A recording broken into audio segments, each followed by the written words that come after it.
Mr. Gu, you are representing yourself. I do have to apprise you that you are before the court on charge of resisting and obstructing a police officer. That is a high court misdemeanor, or what technically is known as a high court misdemeanor and or felony, punishable by up to 2 years, $2,000 fine plus court costs. There are great perils in representing yourself in this.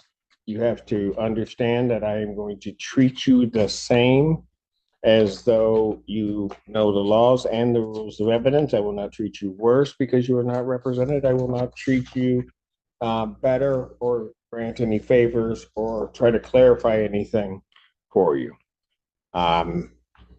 If for whatever reason during any point in this proceeding you wish to be represented by counsel and cannot afford to hire counsel, counsel will be appointed to represent you. As I have in the past hearings asked you to acknowledge what I've said, I'm going to only indicate that I believe that you understand English. You believe that the words that I have said to you are understood, so that we don't get into, you need to remove the gum from your mouth. And thank you. So I will not ask you to acknowledge. I will presume that you do indeed understand everything that I've said. Now, having said that, what are we doing with this case?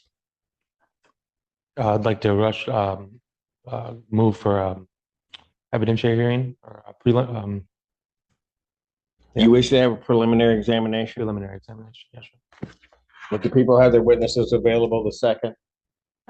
We can try, Your Honor, but before moving toward that, would the court be willing to make its inquiries about discovery? I am aware of the defendant having filed a writ of mandamus with the Court of Appeals of the state of Michigan. Yes. That was subsequently without prejudice by the Court of Appeals.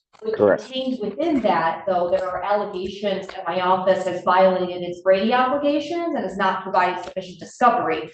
So I'm not sure if we're ready to move forward to preliminary exam. The defendant is saying that he doesn't have all the discovery. That is the concern of the record. I feel compelled to make at this time, though, is that the people have provided, I do believe, complete discovery to the defendant, and I believe that some of the representations that were made in this writ of mandamus that has been dismissed appear to allege that things that have already been denied by this court should be produced. Furthermore, the defendant filed a motion with no notice of hearing attached to it. So there's an outstanding motion in this case as well, no hearing date scheduled. So I'm hoping to sort of reconcile both of those things as whether or not discovery is complete, the defendant's prepared to move forward, and if he ever has filed a notice of hearing to go along with the motion that I received in this case on 11/22. Mr. Agu, your response? My response is that I thought this was the hearing that we were setting for the motion. So if I have to set a motion for a notice of hearing for that motion, I will do that today, Your Honor, promptly.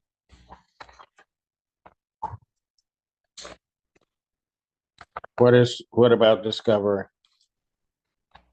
I'm ready to move forward on my what I meant by my discovery comment was that there's still no exculpatory evidence as far as that I did anything wrong as far as anything that they've submitted.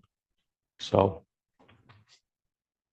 if it was improper for the wording, Your Honor, I apologize, but my ultimate goal is have the prosecution present their evidence against me. I'm going to indicate discovery is complete because I don't know what you're saying, because what you just said regarding discovery didn't make any sense. As it regards the motion, we will hear the motion the motion will be heard on date of exam. Thank you, Your Honor. Deal with it at that point in time.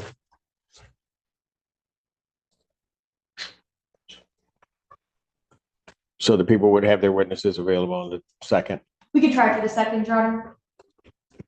Preliminary examination in person, January 2nd, 2025, 12 noon. That is before me. Thank you, Your Honor. And continue.